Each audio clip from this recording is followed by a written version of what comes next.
வணங்குகிறோம் தீவினைகள் அகன்றிடவே குறையின்றி நிறைகளை தருவாயம்மா.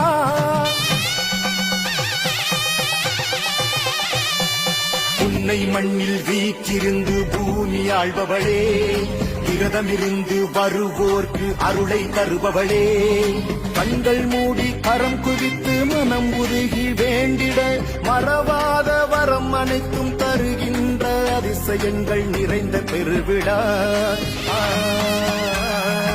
அபிஷேகம் அபிஷேகம் தாய் உனக்கு